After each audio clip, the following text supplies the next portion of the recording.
22nd of March, 1890. Small Heath, Birmingham.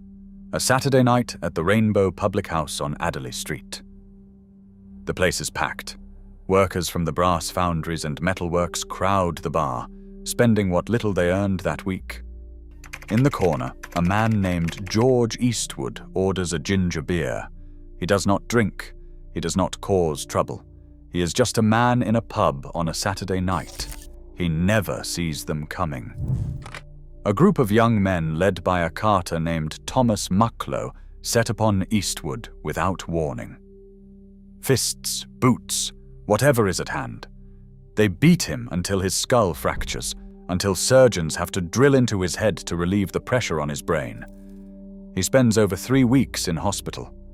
Mucklow gets 9 months hard labor. And the next morning, the Birmingham Mail runs a headline about a murderous outrage at Small Heath, committed by a group the paper identifies as the Peaky Blinders. That is the first time the name ever appeared in print. Not a sophisticated crime empire, not a razor blade slashing through the fog. A man beaten half to death in a pub for ordering the wrong drink by a gang of backstreet thugs who would go on to become the most mythologized criminals in British history, thanks to a TV show that got almost everything wrong. This is who the Peaky Blinders really were, and it is a story the show could not afford to tell.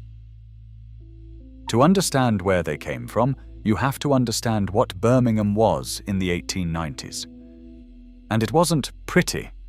They called it the city of 1,000 trades: buttons, guns, chains, nails, screws, jewelry, metalwork of every kind, stamped and hammered and forged in thousands of small workshops crammed into narrow streets.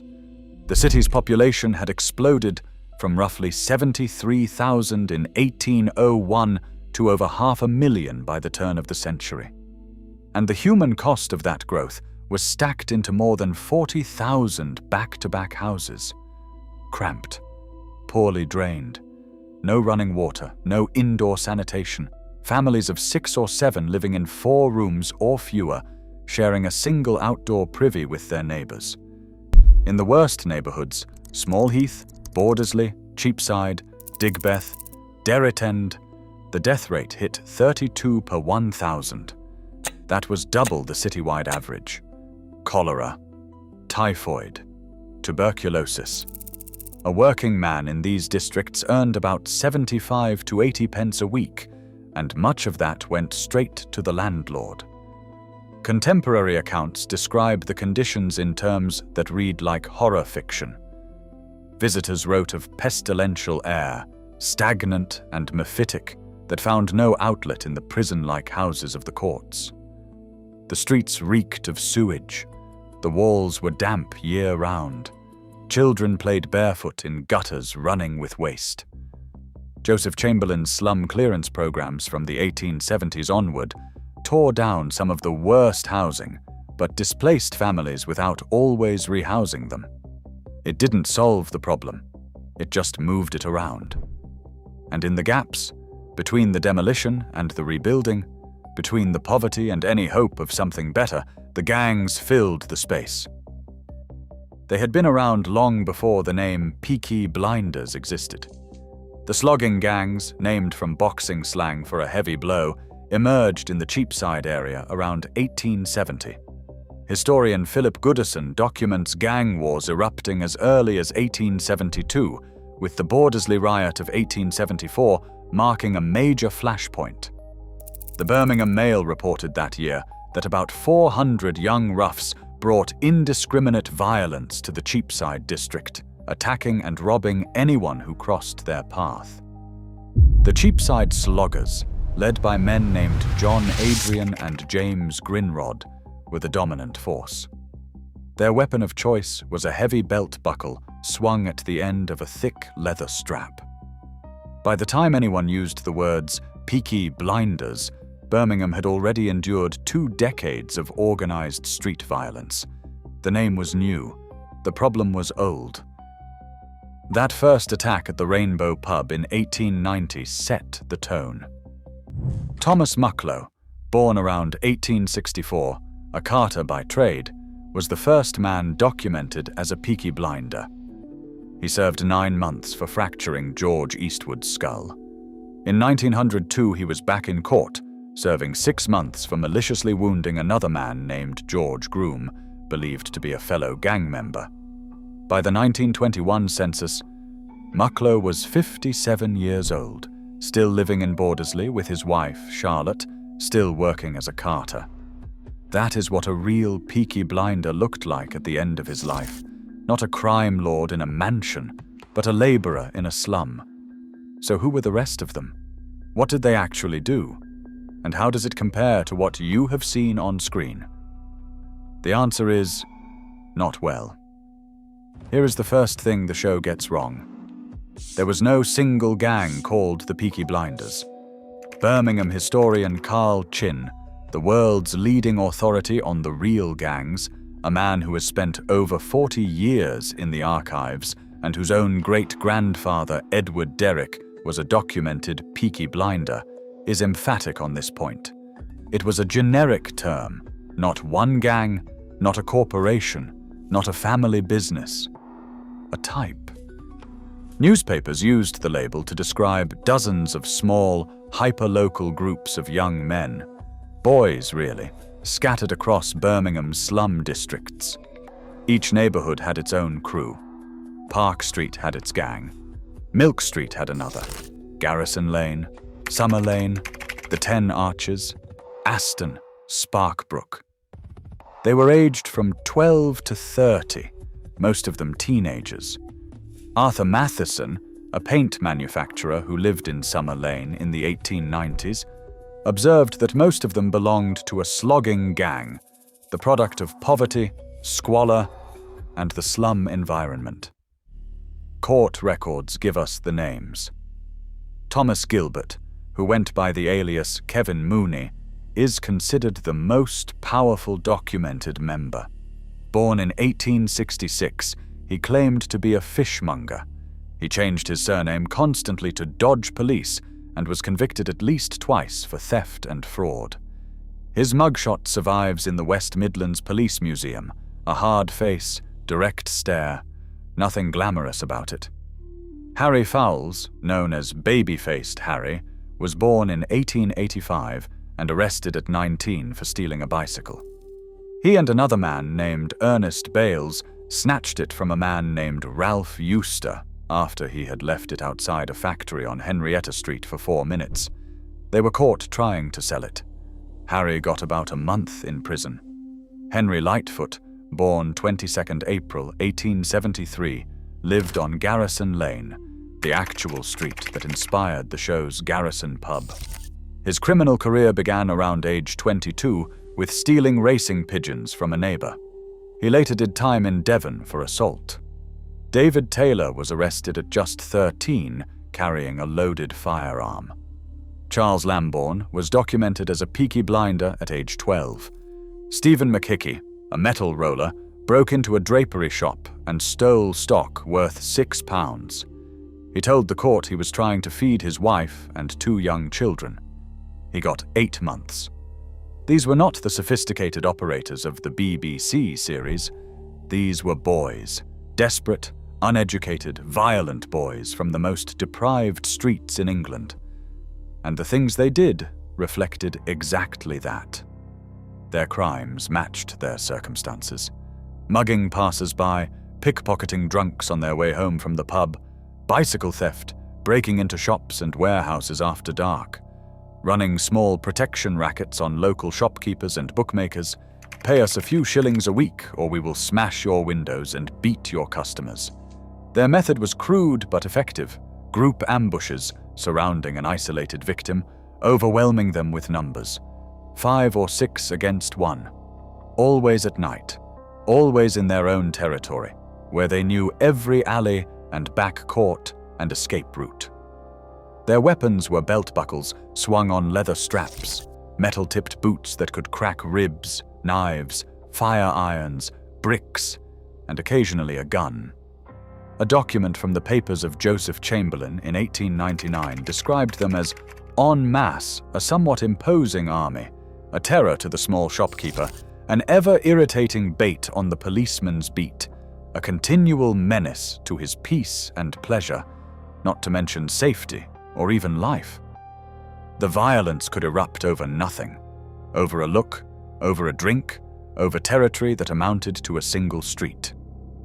In June 1900, during the Barford Street stabbings, 16-year-old Percy Langridge stabbed P.C. Barker, while 18-year-old Henry Atwood wounded P.C. Macaulay. Both teenagers received 5 years of penal servitude. In September 1905, a Peaky Blinder named William Lacey shot and killed a member of the rival Summer Hill gang. These were not isolated incidents. They were the background noise of daily life in Birmingham's slum districts. The gangs fought each other: the Garrison Lane gang, the Gun Quarter gang, the 10 Archers gang, the Bishop Riders gang, the Summer Hill gang, the Aston Sloggers, and between those battles they attacked anyone who happened to be in the wrong place at the wrong time. But here is the detail that separates myth from reality. They did not prey on the rich. They did not target the powerful. They did not go after politicians or aristocrats or rival crime empires. They terrorized their own people, the hard-working poor, the families who lived in the same streets, who walked the same pavements, who sent their children to the same schools. Chin does not mince words about it. They bullied the hard-working, respectable poor, the majority amongst whom they lived. They are not men of honor. An anonymous letter to the Birmingham Daily Mail captured the public's fury. No matter what part of the city one walks, gangs of Peaky Blinders are to be seen, who think nothing of grossly insulting passers-by, be it a man, woman, or child. What they did have was style. And this is the one thing the show gets more or less right. Witnesses described the look in detail. Hair prison cropped all over the head except for a quiff in front, plastered down obliquely on the forehead. Tailored jackets, buttoned waistcoats, bell-bottom trousers, silk scarves, pearl buttons and leather boots with metal tips that doubled as weapons. Their girlfriends showed off pearls and gaudy silk handkerchiefs. Historian Andrew Davies called them the first modern youth cult. And he was right. They were part of a nationwide phenomenon. Manchester had the Scuttlers, Liverpool had the Cornermen, London had the Hooligans. Working-class youth gangs terrified Victorian Britain from the 1870s onward. The Peaky Blinders were Birmingham's version. Nothing more, nothing less. And then there is the razor blade. The show's most iconic image, the flat cap with a razor blade sewn into the peak, used to blind enemies with a single flick of the head. It is brilliant television. It is also almost certainly fiction. Carl Chin gives 3 reasons. First, mechanics. Try removing a soft, flat cap mid-fight, folding it carefully, and slashing someone while they stand still and wait for you to do it. You are completely exposed. You would be flattened before you had done any damage. Second, economics. Gillette's disposable safety razors were patented in the United States in 1904. The first British manufacturing plant did not open until 1908, by which time the Peaky Blinders were already fading from Birmingham's streets. In the 1890s, a quality razor would have cost twice a working man's weekly income. These were boys who stole bicycles and pigeons. They were not buying expensive razors to sew into their hats. Third, and this is the detail most people do not know, they were wearing the wrong hat. The earliest Peaky Blinders did not wear flat caps at all. They wore billycock hats, a working man's bowler. They would wet the brim, heat it over a fire, and funnel it into a sharp point pulled down over one eye. It looked menacing. It identified you as part of the gang. But there was no blade involved. So where did the myth come from? Chin traces it to a 1977 novel by John Douglas called A Walk Down Summer Lane. a work of fiction that gradually slipped into the collective memory and became an urban legend. Chin has combed through hundreds of court cases and police records. He personally interviewed elderly men in the early 1980s who were alive during the gang era. Not a single one mentioned razor blades. Zero evidence of razor blade assaults appears in any court record anywhere. The name itself was always about fashion. Peaky meant any cap with a peak. Blinder was Birmingham slang, still in use today for something or someone of dapper, striking appearance. That is all it ever was. A fashion statement, nothing more. But make no mistake. What the Peaky Blinders lacked in sophistication, they made up for in brutality. And the violence they brought to Birmingham's streets eventually crossed a line that the city could not ignore. On the 19th of July, 1897, a Saturday evening in Hockley, PC George Snipe, 29 years old, a husband, a man who had chosen to walk the most dangerous beat in the city, and PC Frederick Mead were called to a disturbance at the Star pub on Bridge Street West. They found 6 or 7 gang members who had been, as court testimony put it, drinking all the day and fighting all the evening. When Snipe tried to arrest 23-year-old William Coleraine for obscene language, the group turned on him. A 19-year-old glass beveler named George Williams, known as Cloggy, picked up a brick and hurled it. It struck Snipe in the head, fracturing his skull in 2 places. Snipe was carried to Birmingham General Hospital. He died hours later without regaining consciousness. He was 29 years old, killed by a brick thrown by a teenager outside a pub on a Saturday night. Williams was convicted of manslaughter and sentenced to lifetime penal servitude at Dartmoor Prison, later reduced to 18 years. Coleraine received 18 months of hard labor. It was his 3rd conviction for assaulting police officers. 4 years later, on the 22nd of July, 1901, PC Charles Philip Gunter was patrolling Staniforth Street when he encountered 3 men, George Fowler, Joseph Adey, and John Davis. There was a confrontation. A brick. Another officer down. Gunter died from the blow to his head. Because the court could not determine which of the 3 men had thrown the fatal brick, all 3 were convicted of manslaughter and sentenced to 15 years each. The judge reportedly wanted to impose the death penalty, but could not. Joseph Adey's surviving written statement describes the night in terms of chilling banality. The men had been singing "I Am a Corporal in the Salvation Army" in the street when Gunter told them to go home. That is how fast it happened. A policeman told some drunk young men to be quiet, and one of them killed him. George Fowler, incidentally, was Harry Baby-Faced Fowles's brother. These were not strategic assassinations. They were not calculated power plays. They were drunk young men throwing bricks at policemen, and 2 officers died because of it. The city had had enough. In July 1899, 2 years after Police Constable Snipe's murder, Birmingham appointed a new chief constable. His name was Charles Horton Rafter. He was born in Belfast, and he was a former member of the Royal Irish Constabulary, where he had served in some of Ireland's most volatile districts. He had been specifically recommended to Birmingham as a man skilled in the preservation or restoration of peace in troubled districts. The city council knew what they were getting, and Rafter knew what he was walking into. When he arrived, Birmingham's police force had just 700 officers serving a city of nearly 500,000 people. That was 1 officer for every 654 residents, a ratio that would be considered catastrophic by modern standards. The Home Office Inspectorate had already criticized the force as being at least 200 officers short. Morale was low. Officers walked their beats alone, outnumbered, knowing that any confrontation could turn into the kind of ambush that killed George Snipe. Rafter changed everything. He launched a massive recruitment drive and hired approximately 500 new officers.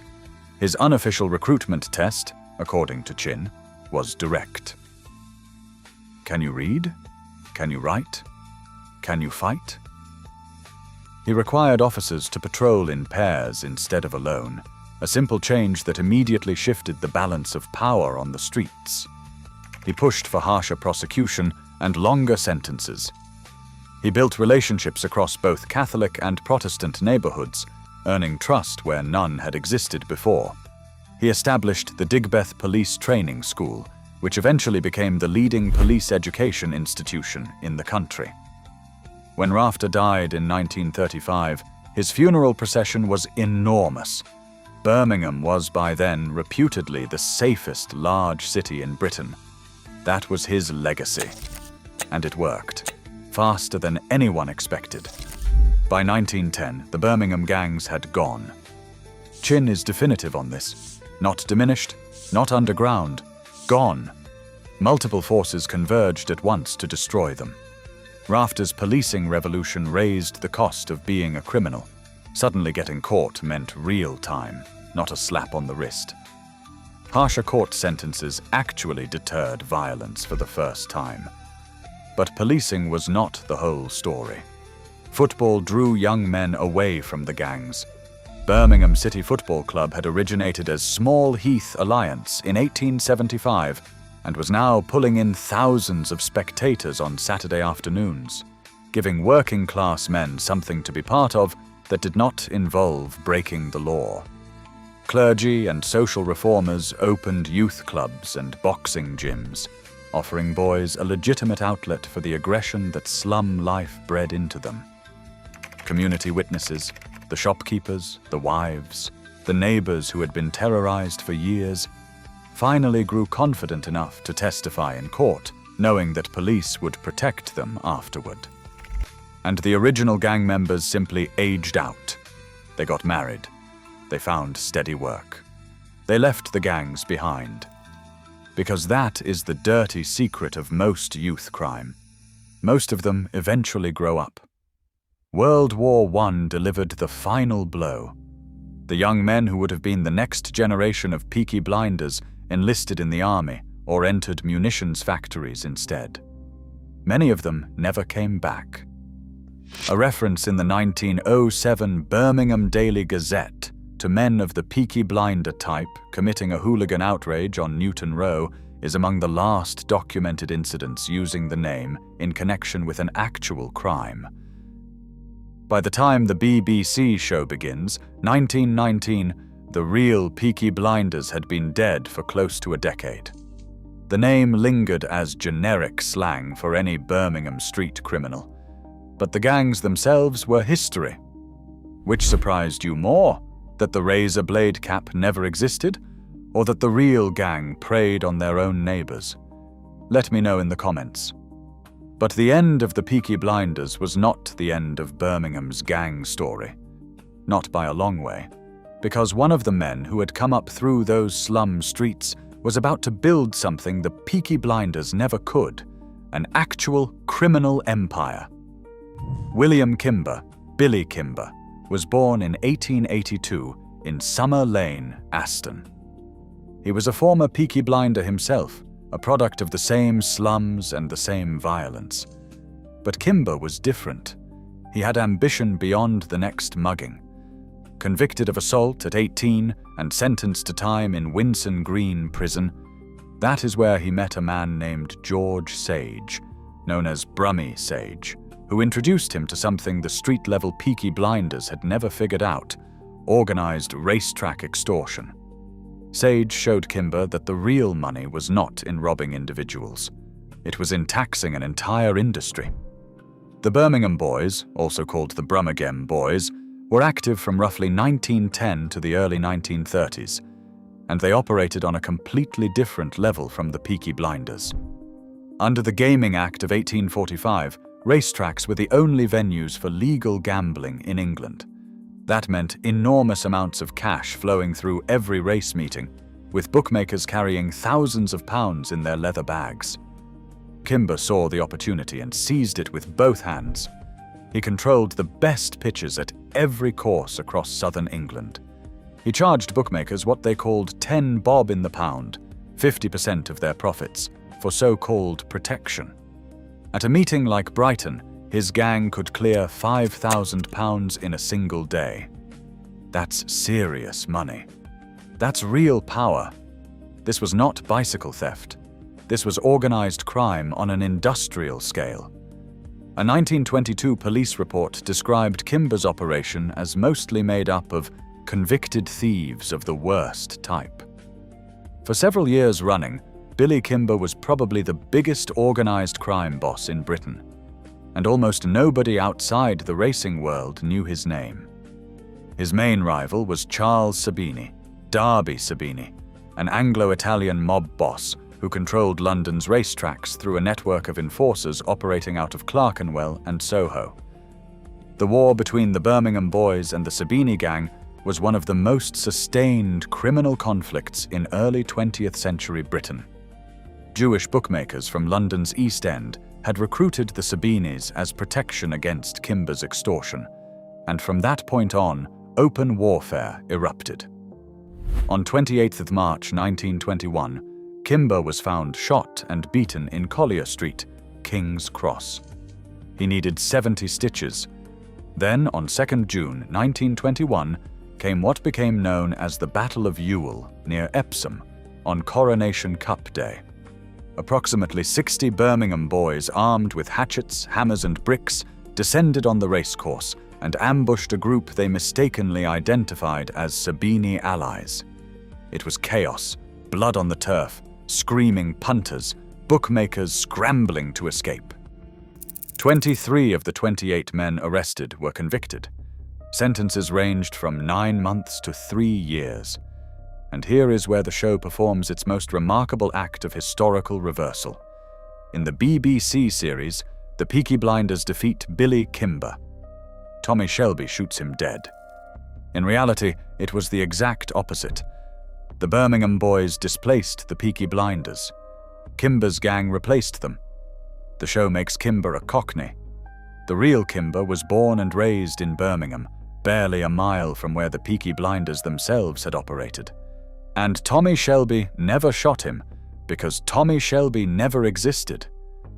The real Billy Kimber died of natural causes in 1945. He was 63 years old, living quietly in Torquay. At the time, he was president of the Devon and Cornwall Bookmakers Association. He died in his bed, not on the cobblestones outside a racetrack. So let's lay it out. Every major element the show is built on is either invented or reversed. Tommy Shelby is entirely fictional. No Shelby family ever existed. The character may draw loose inspiration from Thomas Gilbert, the fishmonger who used the alias Kevin Mooney, but the connection is thin at best. Inspector Chester Campbell is also fictional, though possibly inspired by Chief Constable Rafter. The timeline is off by 30 years. The show begins in 1919. The real gang peaked in the 1890s and was gone before 1914. By the time the show's first scene takes place, the words Peaky Blinder were nothing more than fading slang. The razor blade cap never happened. The myth traces to a novel published in 1977. The real gang members were boys as young as 12, not the mature, sophisticated operators of the series. There was no single organized gang, just dozens of small neighborhood crews that newspapers lumped together under the same label. Their crimes were petty, bicycle theft, mugging, pickpocketing, shop breaking, not the grand organized crime of the show. The racecourse empire belonged to the Birmingham boys, not the Peaky Blinders. The gang preyed on the poorest people in their own communities, the families next door, the shopkeeper down the road, the man walking home from work, not on wealthy establishment figures or corrupt politicians. The real Peaky Blinders never sat across the table from Winston Churchill. They never ran gin distilleries, fixed horse races, or smuggled weapons for the IRA. They beat up shopkeepers for shillings and stole bicycles from factory workers. The show took a name and built a mythology around it. And the mythology is so compelling, so beautifully constructed, that it has completely replaced the truth in the public imagination. The show is brilliant television, some of the best drama the BBC has ever produced. It's just not history. Carl Chin knows this better than anyone alive. He has spent 4 decades in the archives, in the courtrooms, in the cemeteries, walking the streets where the real gangs fought.